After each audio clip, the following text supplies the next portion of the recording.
Okay? Yes, the Lord is good.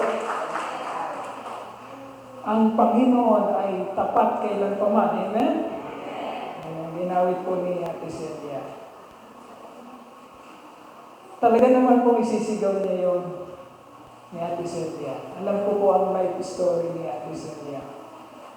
Lagi namin napapausapan yun ni Pastor Boya. Si Ate Celia po, mga kapatid, konting trivia, para magkaroon kayo ng kalakasan sa struggle ng buhay, sa kahirapan ng buhay. Si Ate Celia po, mga kapatid, ay ang unang-unang naging mananampalataya sa pamilya ko dito. Siya po. At ang istorya niya, hindi ko naman ikukwento lahat. Bigyan lang natin ng highlight. Talaga po nanggaling sa very struggling na sitwasyon. Napakahirap. Kaya kaya niyang isigaw ngayon yung, ang Panginoon ay tapat kailan pa man. Sapagkat nung nakilala niya ang Panginoon, nandun sila sa pinakalugmok na kalagayan sa buhay. But then she decided to entrust, to give all her trust and faith sa bago pa lang niyang nakikilalang Panginoon. Binigay niya lahat ng kanyang tiwala and fast forward mga kapatid, sa ngayon, yung patotoo po ng buhay niya at ng kanyang pamilya, makikita naman natin. Pinagmamalaki natin kung ano ang ginawa ng Diyos sa kanila. Amen? Kaya mapapatunayan natin, at siya mismo kayang-kaya niyang isigaw na walang mapapahiya sa Diyos kung ibibigay mo ang iyong buong pagtitiwala sa Kanya. Kasi yung story ang tinatahak natin. The story of Joseph from slavery to supremacy, from poverty to prominence. Walang imposible sa Diyos. Basta't maging makatotohanan kang maglagak ng iyong tunay na pananampalataya at pagtitiwala sa Kanya. Hindi ka matatalo at hindi ka mapapahiya. Aayusin niya lahat sa iyong buhay. Ano mang aspeto, aayusin niya. At yan ay karanasan ng marami sa atin. Amen? Hindi lang kakaunti sa atin. Yan ay karanasan ng marami sa atin. And God is continuing to encourage us through the messages, yung napakaiinam na messages na binibigay sa atin ng Panginoon. Ngayon, ang istorya ni Joseph. Tapos tayo sa istorya ng kanyang lolo na si Abraham, ng kanyang ama na si Jacob. Ngayon ay tinatalakay natin ang istorya ng apo ni Abraham, si Joseph. Okay? Hated by his brothers, plotted to be killed, last week sold to slavery. Ngayon tatalakayan natin ang in prison. Okay? So, kung titignan niyo yung istorya, laging parang, bakit parang, patalo palagi. Hated by his brothers, kinamuhian ng kanyang mga kapatid, plotted to be killed, pinagplanuhan patayin ng kanyang mga kapatid. Hindi siya pinatay, ngunit ibinenta siya, sold to slavery. Ngayon, pag-aaralan natin, makukulong siya. Ano ba namang ruta ng prominence siya? Actually, marami pa yun. Hated by his brothers, plotted to be killed, sold to slavery, imprisoned, nandun siya sa kulungan, he will be forgotten there by his friends na tinulungan niya sa kulungan. But pag-aaralan natin yung later. At gagamitin natin ang teksto sa Genesis chapter 39. Sundan niyo po ako sa pagbabasa ng Genesis, the whole chapter of 39. Okay. So binabasa natin yan para makita natin yung buong konteksto. Maiksi lang naman ito. Nababasahin natin. Okay. God's redemptive plan, the story of Joseph, part 2. Ang pamagat niya, imprison. Itong imprison na ito, mga kapatid, meron itong isa pang part next Sunday. Ito, sisimulan natin yan yung first part niya. Imprison. Genesis chapter 39. And we read, Now Joseph had been taken down to Egypt. Potiphar, an Egyptian who was one of Pharaoh's officials, the captain of the guard, bought him from the Ishmaelites who had taken him there. The Lord was with Joseph, and he prospered. And he lived in the house of his Egyptian master. When his master saw that the Lord was with him, and that the Lord gave him success in everything he did, Joseph found favor in his eyes and became his attendant. Potiphar put him in charge of his household, and he entrusted to his care everything he owned. From the time he put him in charge of his household and of all that he owned, the Lord blessed the household of the Egyptian because of Joseph. The blessing of the Lord was on everything Potiphar had, both in the house and in the field. So he left in Joseph's care everything he had. With Joseph in charge, he did not concern himself with anything except the food he ate. Now Joseph was well built and handsome. And after a while, his master's wife took notice of Joseph and said, "Come to bed with me." But he refused. "With me in charge," he told her, "my master does not concern himself with anything in the house. Everything he owns, he has entrusted to my care. No one is greater in this house than I am. My master has withheld nothing from me except you, because you are his wife. How then could I do such a wicked thing and sin against God?" And though she spoke to Joseph day after day, he refused to go to bed with her or even be with her. Listen very carefully. Sundan po natin, mga kapatid. Konting panahon lang to. One day he went into the house to attend to his duties, and none of the household servants was inside. She caught him by the cloak and said, "Come to bed with me." But he left his cloak in her hand and ran out of the house.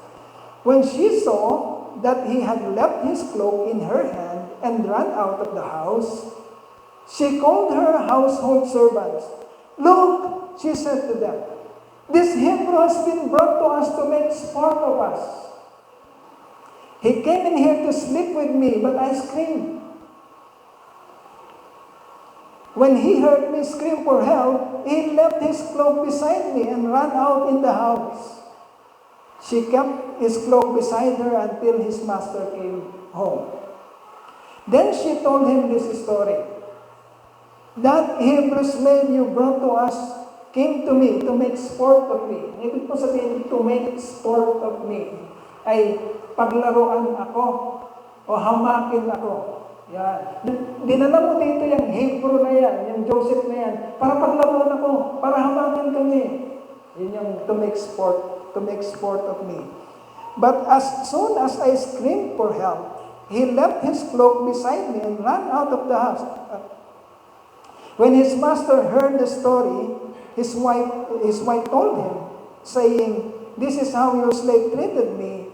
He burned with anger. Joseph's master took him and put him in prison, the place where the king's prisoners were confined. But while Joseph was there in prison, the Lord was with him. He showed him kindness and granted him favor in the eyes of the prison warden. So the warden put Joseph in charge of all those held in prison, and he was made responsible for all that was done there. The warden paid no attention to anything under Joseph's care, because the Lord was with Joseph and gave him success in whatever he did. Tignan niyo mga kapatid, istorya. Hindi mapigilan ng favor ng Lord. No? Okay? Kinasaklaman ng mga kapatid. Pinagplanuhang patayin. Inihulog sa sister. Nung maisip-isip nila na, bakit natin mapatayin? Pagpili natin. He was sold to slavery. At nung nandun na siya sa slavery, hindi mapigilan ng favor ng Lord. Because the favor of the Lord was with Joseph. Nung nandun siya sa slavery, sa pagkaalipin, nakikita yung kanyang karakter at work ethics, yung excellent work ethics ni Joseph, at yung karakter niya, at yung talino niya, angat sa lahat. Kitang-kita. Nandun yung favor ng Lord. Bagamat nandun ka sa pinakamababang kalagayan. But because the favor of the Lord was with Joseph, unti-unti siyang umaangat sa prominence. Pero may kalaban. Yan ang problema. Ang mga young people, pakinggan mabuti. Kapag kayo nagsasucceed, pag nakikita niyo ng success, huwag niyong kalilimutan. Sa Panginoon galing lahat yan, favor ng Lord. Huwag niyong kakabit yan sa sarili niyo. Kapag nangyari yun, nandiyan kasi si kalaban. Okay? Makikita natin mamaya sa istorya. At aagawin niya kung ano yung magandang nangyayari sa'yo. Kaya watch out. Beware. Magbantay. Tignan natin ang istorya ni Joseph. Okay? Young people. Ancient Egypt was a land of great contrast. Ibig sabihin ito mga kapatid, sa Egypt kasi, merong dalawang kategorya ang buhay ng tao sa Egypt. Well, sa history naman, sa mga imperyo, ganun talaga dalawang kategorya ang buhay ng tao. Yung isa, nandun sa extreme prosperity, namamayagpag sa kayamanan, at yung isang grupo naman nandun sa extreme poverty. Kaya nga may slavery. Okay? Sa panahon natin, hindi na natin masyado matatawag na slavery. Although may mga kasama tayo, may mga warrior tayo, hindi yun slave. Okay? Compensated sila ng ayos, ng tama. Pero sa panahon ng mga kingdom, sa panahon ng mga imperyo, mula sa panahon ng Egypt, papunta sa panahon ng mga Romans, dalawang grupo ang tao, both yung extreme. Sobrang yaman at sobrang hirap. Ang mga nasa sobrang hirap ay mga tagapaglingkod ng mga sobrang yaman. Konti lang yung nandun sa tinatawag natin sa panahon natin ngayon ng middle class. Okay? Na yung ayos lang ang buhay. Sa panahon nila, either nakahiga ka sa karangyaan or gumagapang ka sa hirap. Yun yung dalawang status ng buhay noon. People in Egypt were divided in that categories. Either extremely rich or extremely poor. Either living in prosperity beyond measure, or you are stricken by poverty. Joseph, after being sold by his brothers, found himself serving Potiphar. Nandun na siya ngayon, slave na siya. Sa una, slave lang siyang pangkaraniwan. Pero dahil sa favor ng Lord, pag nanonotice siya, nakikita siya ng kanyang mga amo, nagugustuhan siya at nilalagay siya sa prominente. Slave nga siya, pero siya ang pinakamataas na slave. Okay? Ang tawag doon sa panahon natin, mayor domo. Okay? Yung mayor domo sa pagiging katulong si Joseph. So rich families like Potiphar's usually have luxurious homes. Dahil sinabi nga natin na extreme ang kanilang kayamanan, yung mga kagaya ni Potiphar na trabahante lang din ng pero, Egyptian siya pero tauhan siya ng pero, namumuhay pa rin sila sa luxury. Usually, ang kanilang mga bahay, according sa history, usually ang mga bahay ng mga ito ay mga 2-story to 3-story building, malalaking building, magagandang garden, malalaking balcony, at doon sila masasayang nanonood sa mga live show. Walang TV nung panahon na yan. Ang panoorin nila, ang entertainment nila nun ay live show. May mga bayaran sila na for their pleasure, for their satisfaction, ay mauutusan nilang gawin kung ano ang gusto nilang mapanood. You can imagine that. Okay? Gagawin kung anong gusto nilang mapanood. Babayaran nila. Yan ang mga kalagayan ng kanilang luxurious living. They enjoyed live entertainment. Dinner was served, yung mga pagkain nila, dinner was served on golden tablewares, and rooms were lighted by candles seated on golden lampstand. Talagang masyadong mararangya ang buhay nila. Doon napaloob si Joseph bilang servant. Servants like Joseph worked for the satisfaction of these wealthy families during the time of Egypt. So, ibig sabihin, bagamat si Potiphar na bumili kay Joseph bilang slave, bagamat hindi siya ang Pharaoh o yung hari ng Egypt, pero makapangyarihan itong tao na ito. Okay? At napakayaman. Imagine that. Si Joseph pinagbili ng kanyang mga kapatid and he ended up bilang mayordomo or supervisor or maybe manager ng lahat ng estate o ng ari-arian ng kayamanan ng kanyang among si Potiphar.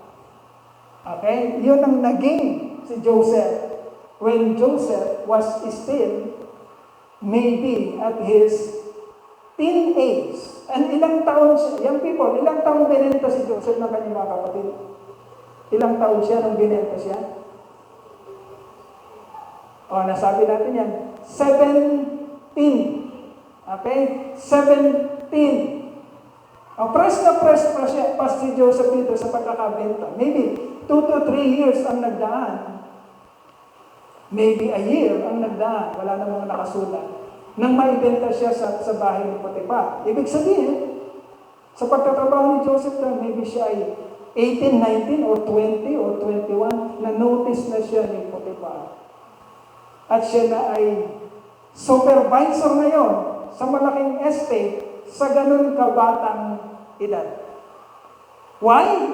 Because the Lord's favor is with Joseph. Kaya angat siya sa iba. Okay? So, Joseph was favored by God, even in his status as a slave. Kaya kapatid, huwag mong babasta-bastahin. Lalo na tayo mga nag-i-struggle na young people sa buhay. Okay lang, kalmado lang, dyan ka lang, maghintay ka lang. Huwag mong babasta-bastahin ang pagiging anak mo ng Diyos. Okay? Okay. Matatalo ng kalungkutan o anumang kawalan ng pag-asa sa buhay. Anak ka ng Diyos. Tingnan mo yung istorya ni Joseph. Hated by his brothers, planted to be killed, sold to slavery, imprisoned, forgotten, and then, sa kanyang kabataan, isang araw, sa kawalan ng pag-asa, dumating ang panahon, nagbibigay siya ng pag-asa.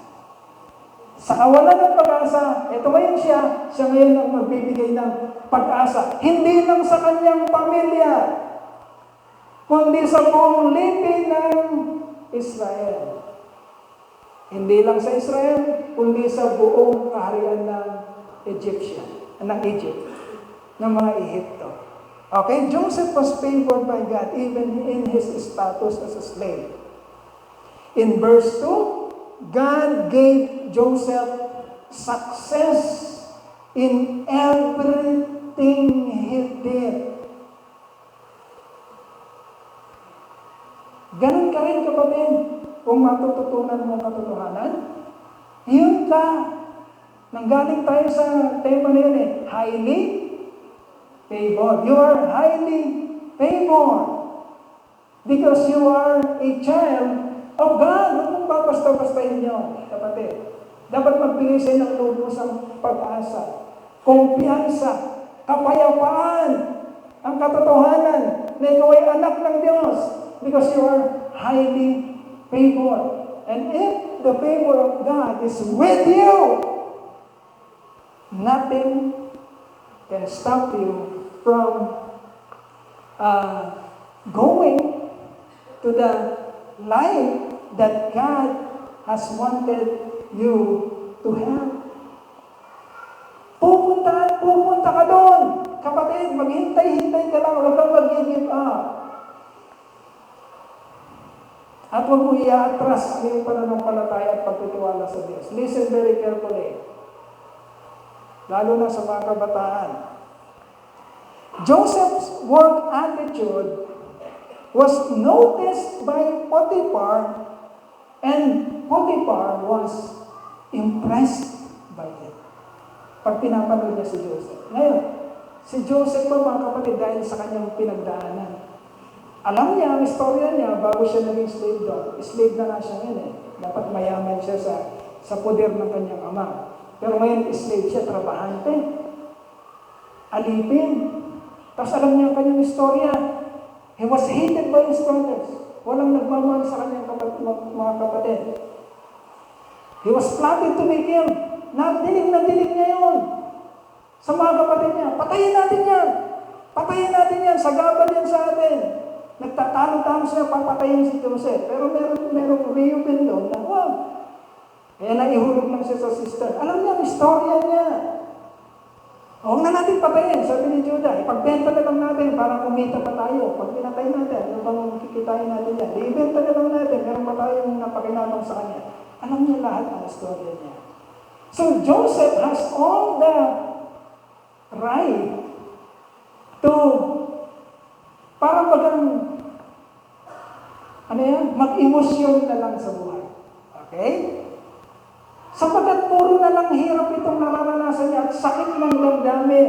Dumaan siya sa public auction na yung shame niya, yung kahuldan niya, nakita na ng walang people kung sino siya. At the age of 17, mayroon na siyang hiya.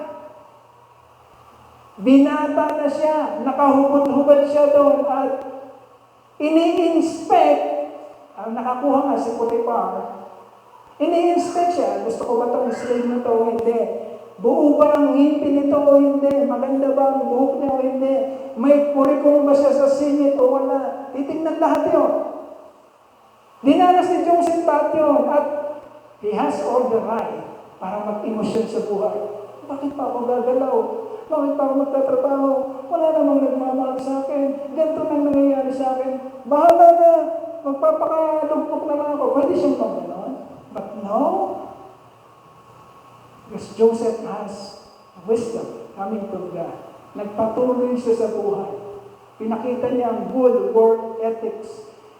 Binigay pa rin niya kung anong kanyang nalalaman sa pagtatrabaho kay Potiphar. And Potiphar took notice of Joseph. Nakita ni Potiphar ang potential ni Joseph. That's why kinuha ni Potiphar si Joseph mula sa karamihan ng mga slave, and Joseph was entrusted by his master of everything in his household. Kaya mabuti, Mga kapatid, huwag kayong magpapadistract. Walang kwentang nagdidistract sa inyo pag nakikinig kayo ng salita ng Lord. Amen? Walang kwenta yun, huwag mong mapabayaan ang isip niya na makuha ng diablo. Sayang! Anong gagawin ni Satan? Darating siya para pumatay, to kill, steal, destroy. Huwag mong payagan si Satan, kapatid. Huwag. Sayang. Napakaganda ng makukuha. Kapag kahinayaan mo si Satan, nakuhanin ka. Steal, kill, destroy. Remember that. Be wise. Use your wise judgment as the son, child of God. Okay? So Joseph was entrusted by his master of everything in his household. At nung binigay na kay Joseph ang trust na yun, mga kapatid, nung ginagampanan na niya ang kanyang supervisory role, nandun pa lang siya sa supervisory role, Joseph was proven trustworthy. Hindi siya ang tawag doon? Naging corrupt sa maliit na portion na binigay sa kanyang pag-manage ng kanyang amo. Kasi household pa lang pinag-iusapan. Yung kabahayan pa lang. Hindi pa buong estate. But Joseph was proven trustworthy by enriching everything. Potiphar, his master, has entrusted to his care. Okay? Napagkatiwalaan siya sa maliit. At dahil naging mainam siya sa maliit, tingnan niyo itong kasunod. Joseph was put in charge of everything his master had. Mula sa household, sa 3-story building, hindi lang siya mayordomo doon, naging supervisor siya sa lahat ng businesses at lahat ng estate area ng kanyang amo. Sapagkat napatunayan ang kanyang pagiging trustworthy. Okay? Mabuting katiwala. But, in verse 6 to 12, kagaya na sinabi natin kanina, kapag magandang nangyayari sa iyo, may kalaban. Okay? Tandaan mo kapatid, Kristiyano tayo, naniniwala tayong totoo may Diyos. God exists. Ngunit, dapat din natin paniwalaan that the enemy of God also exists and he is working double time. Okay? Kasi kokonti ang panahon niya. Our God has all eternity. Amen? But the enemy of God, hindi siya mayroong eternity. Wala siyang luxury of time. Kakunti ang kanyang panahon. So he has to work double time. So young people, because the enemy is working double time, huwag kayong papayag na makagawa ng beachhead o foothold sa inyong diablo. At sisirain ang maganda na sanang sinisimulan ng Panginoon sa inyo. Because you will be leaders in the future, like Joseph. And God is arranging a beautiful testimony for you. But because you are not watching out the working of the enemy, hinahayaan mo mahawakan kayo sa paa, unti-untiin na niya kayo hanggang wasakin na inyong reputasyon. At hindi kayo magamit sa future. So listen very carefully. Because our God is doing something for you in your future. Pinapaganda niya ang testimony niyo, kagaya ni Joseph. Nandiyan ang kalaban. Kagaya ng nakikita natin kay Joseph. Joseph was, listen very carefully, consistently tempted. Okay? Joseph was constantly, araw-araw, tinutokso. Okay? Consistently tempted. But, praise God, in the story of Joseph, he prevailed over that temptation every time. Nananalo siya. Kaya pakinggan natin paano nananalo si Joseph. So, Joseph was favored by wisdom. Joseph was favored by excellent talents. Joseph was favored by, sabi dito, good looks. Gwapo si Joseph. Sabi ng storya, di ba? Nabasa natin kanina. Sabi doon sa verse 60, sabi doon, now Joseph was well-built and he is handsome. Hindi lang siya matalino. Hindi lang siya mahusay magtrabaho. Hindi lang siya trustworthy. Gwapo pa si Joseph kasi. And not only his master, Potiphar, noticed him. Joseph was also noticed by Potiphar's wife. And Potiphar's wife consistently, ibig sabihin ng consistently, daily, tempting Joseph. Anong sinabi niyo sa istorya?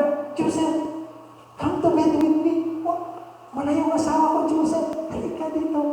Yun yung ibig sabihin na constantly, araw-araw, tinutokso siya. Now, pag hindi niyo pinag-aralan mabuti, sasabihin, talaga hindi papatulan ni Joseph yun.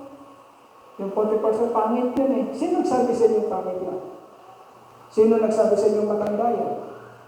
Kanino kasawa yun? Potiphar. Sino si Potiphar? One of the what? Richest man in the kingdom of Egypt.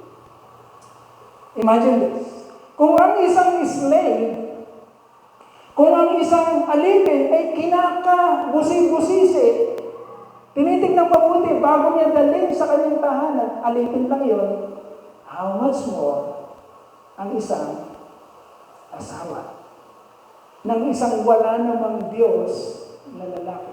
Anong pipiliin niya? The best of the best. Okay? Yun ang dadalhin niya para maging asawa sa kanyang tahanan. Ibig sabihin, ang tumutok sa kay Joseph ay, kung titignan natin ang panglabas na kanyang ay beautiful beyond compare. Flawless.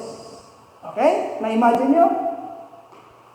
But Joseph prevailed over temptation daily. Like bakla ba si Joseph? Hindi. Hindi bakla si Joseph. Nagkaroon siya ng asawa sa Egypt at nagkanak siya. Sino sila? Si Ephraim at si Manasseh. Bakit niya din pinapatulan? Wala ba siyang damdamin?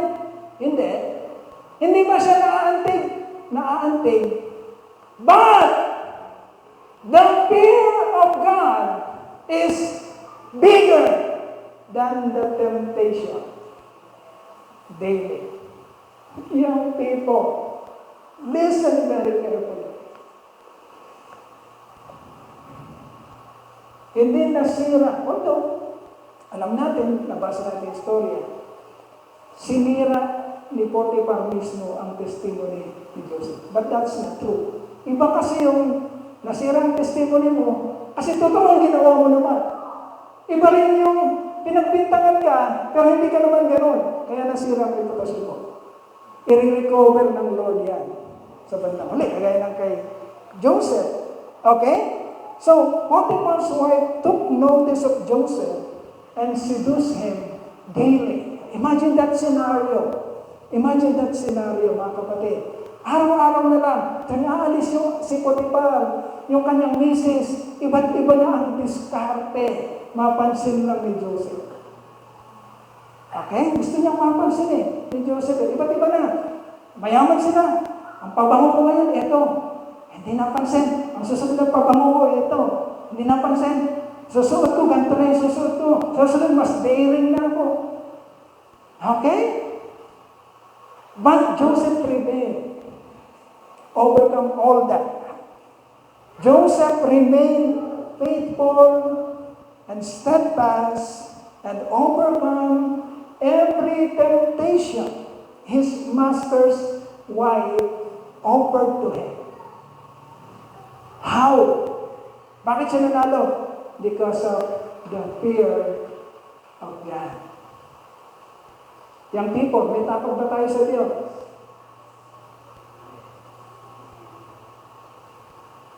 Because of the fear of God. Kasi kung wala kayong takot sa Diyos, wala kayong wisdom. Okay? Ano sabi ng Psalms? The fear of the Lord is the beginning of wisdom. Kung wala kayong takot sa Lord, kayang-kaya. Magpakita lang ng board sa laptop nyo saan, talo na. Bakit? Walang wisdom. Bakit walang wisdom? Hindi natatakot sa Diyos. Kapatid, listen very carefully. Ang magliligtas sa inyo mga kapatid ay ang matutunan yung pagkatakot sa Diyos. Ibig sabihin, makilala niyo siya. Pero doon nagsisimula lahat. Pag natutunan niyo kung sino ang Diyos, na-cultivate ang yung pagkatakot sa Kanya, unti-unti na yun. Darating sa inyo ang wisdom. At magtatagumpay kayo in every struggles, every temptation na darating sa inyo. Huwag niyo ikatwiran palagi na, bakit siya na? Lahat naman Bakit hindi pwede ako? Lahat naman natutokso Walang nakasulat na ganun sa Bible. Ang nakasulat sa Bible, no temptation has,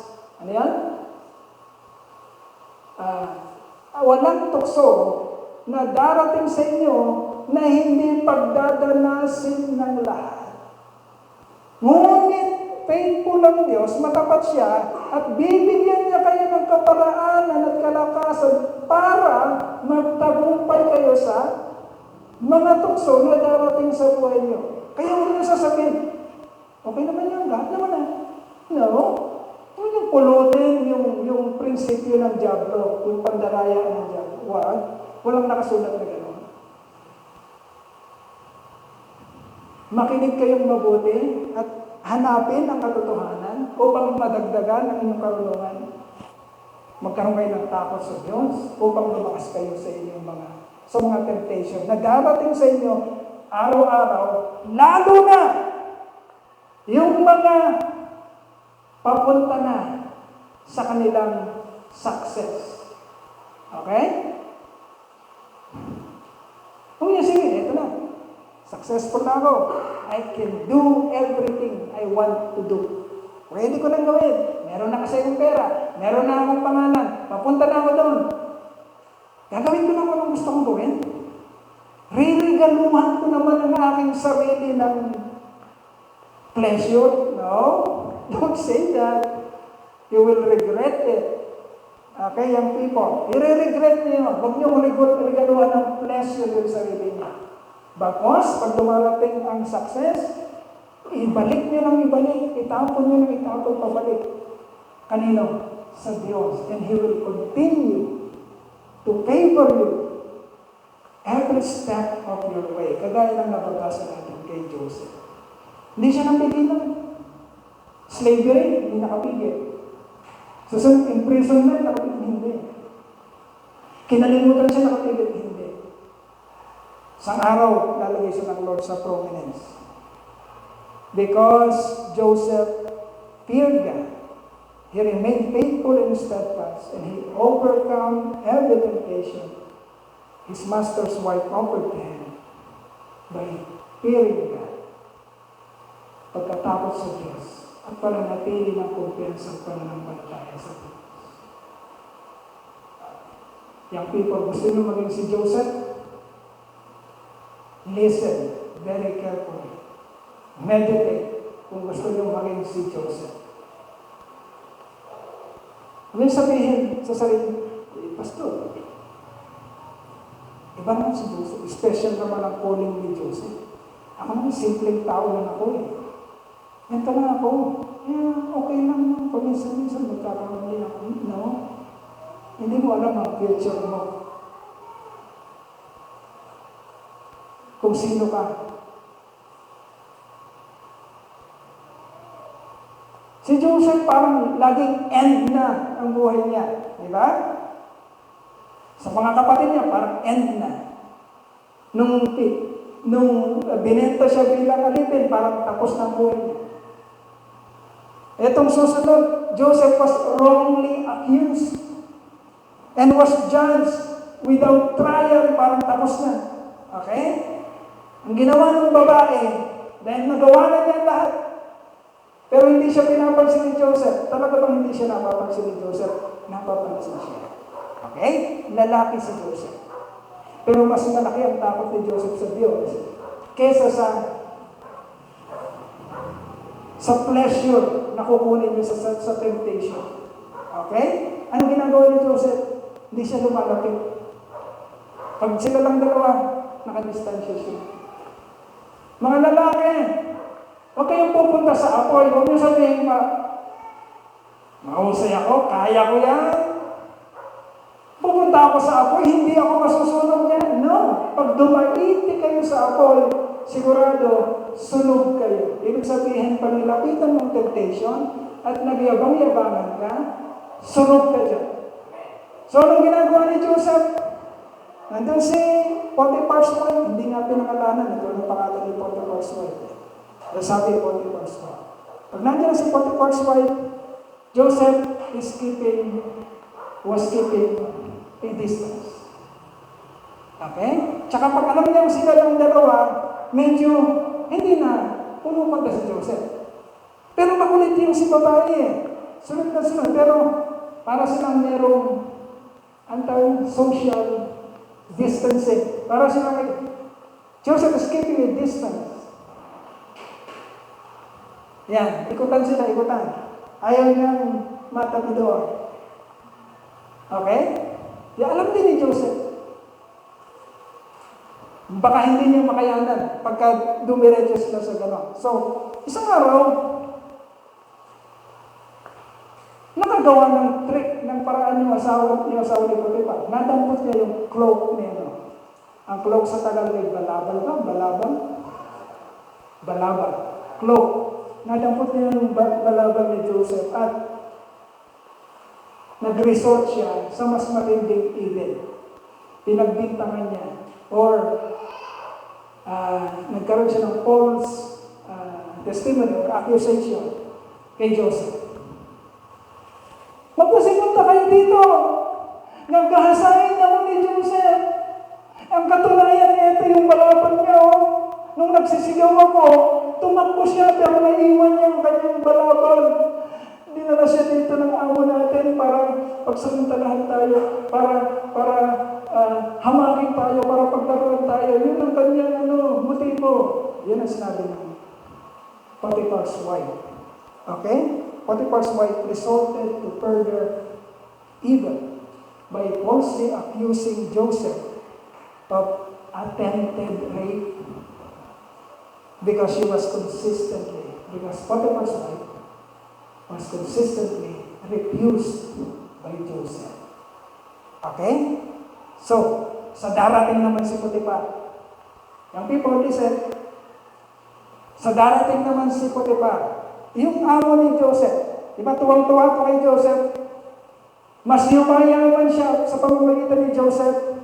Pinagkatiwala niyang lahat ng kanyang estate kay Joseph. Pero ito na, dumarating siya.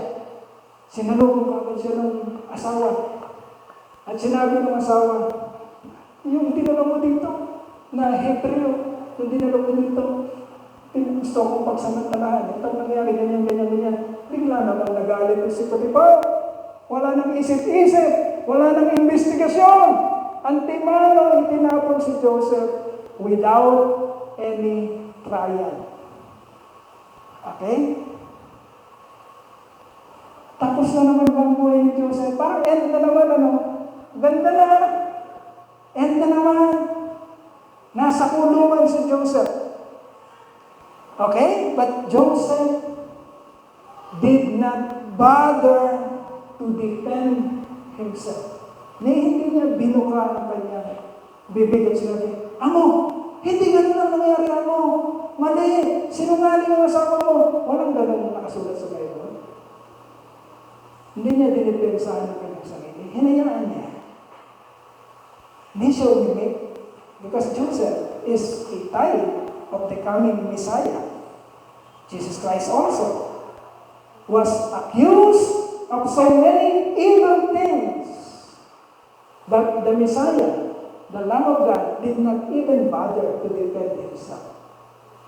Hindi niya binuka ang kanyang bibig para depensa ang kanyang sarili. Because alam niya na kailangan itong mangyari para sa glory that is awaiting for him. Okay? Joseph is full of wisdom. Hinayaan lang niya. Nagtitiwala siya sa Diyos. Kung nakaligtas ako sa aking mga kapatid, alam ko kasama ko pa rin ng Diyos kahit na isa lang ako sa kulungan. So, dinala sa kulungan si Joseph. Okay? Potiphar judged him unfairly, without trial, forgetting everything that Joseph has done for them. Dahil lang sa sumbong ng isang sinungaling na makasalanang babae. Joseph, because of his wisdom, his fear of God, confidence sa kung anong kayang gawin ng Diyos, did not bother even to defend himself, but trusted God wholeheartedly. Okay? Isang mahabang istorya naman yung susunod, chapter 40. Tatalakayin natin later. So, Joseph was favored by God, even inside the prayer set. But that is for our next message. Now, ang ating pong natutunan. Yan. Ang ating pong lesson learned, mga kapatid. Hindi tayo mag-dwell. Nandiyan yan sa inyong mga Facebook, mababasa nyo, at i-meditate nyo yan. Lalo na kayo, young people. Meditate nyo habang nire-reminisce nyo yung message patungkol sa buhay ni Joseph. Eto ka, kapatid. Eto ang meron ka. God's favor is strong and powerful. Amen? Pag nasa iyo ang favor ng Lord, walang tatalo dyan sa lakas niya. Walang tatalo dyan sa kapangyarihan niya. Okay? It cannot be hindered by calamity. Yung nangyari kay Joseph. Cannot be prevented by poverty. Or cannot be locked up by prison. Kapag nasa iyo ang favor ng Lord, hindi ka kayang hadlangan ng kahirapan. Hindi ka kayang hadlangan ng slavery. Hindi ka kayang ikulong sa kulungan kapag nasa iyo ang favor ng Lord.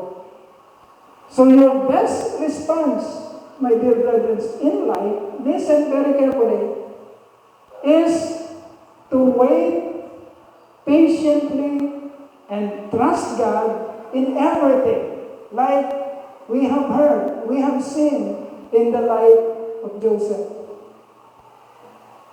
Laging parang pangit ang nangyayari, but Joseph is patiently waiting, trusting God, putting everything, all the confidence and trust and faith in the strong, mighty God na unti-unti niya mula nakikilala at natututunan. Ngayon, remember that you are highly favored by God. Nasa iyo ang favor ng Lord. Kaya huwag kang magpapalugmo sa sirkumstansya ng iyong buhay. Kapatid, pag nasa iyo ang favor ng Lord, yung sirkumstansya mo ay hindi nakapipigil para iangat ka ng Diyos isang araw. But wait patiently. Trust God in everything. Remember that you are highly favored by God. His favor will find its way to you, in you, and for you, and you will be exalted in due time. Papurihan po natin, pasalamatan ang Panginoon. Tayo po yung malalangin mga kapatid, magpasalamat po tayo sa ating Panginoon. Hallelujah. Hallelujah. Hallelujah. O Ama naming dakilan, tuloy nga po na kami po ilubusang magpupuri at magpapasalamat, Lord. Salamat, Lord, sa pagpapaliwanag mo, pagpapakita mo ng buhay ng isa sa aming po mga patriarka. Ang buhay po ni Joseph. Na natututo kami, Panginoon, upang maging matiyaga, na maghintay ng mataimtim, na ibigay ang buo naming kumpiyansa, tiwala at pananampalataya sa iyo, sapagkat sinabi mo, Ama, that your favor is with us. And even if we are under the unfavorable circumstances in life, Lord God, but Lord, hinahayaan mong mangyari sa amin to prepare us like you have prepared Joseph, Lord God. Hinahayaan mong danasin namin ang mga circumstansya para matutunan namin ang mga bagay patungkol sa magiging kagamitan namin sa iyong gawain mo. Lord, magtitiwala kami sa iyo, kagaya ng pagtitiwala ay ibinigay ni Joseph. At kami po, Panginoon, ay lubos at umaasa na sa dulo ng lahat ng ito ay naghihintay ang isang buhay na pinangako mo na makakamtan namin. Ang buhay na ganap at kasiyasiya. Ama, salamat po. Sa iyo po namin tinataas lahat ng papuri, lahat ng parangal, ng kataasan, lahat ng pagsamba. Sa pangalan ng iyong anak, ang aming Panginoon at tagapagligtas na si Jesu Cristo. Amen, amen.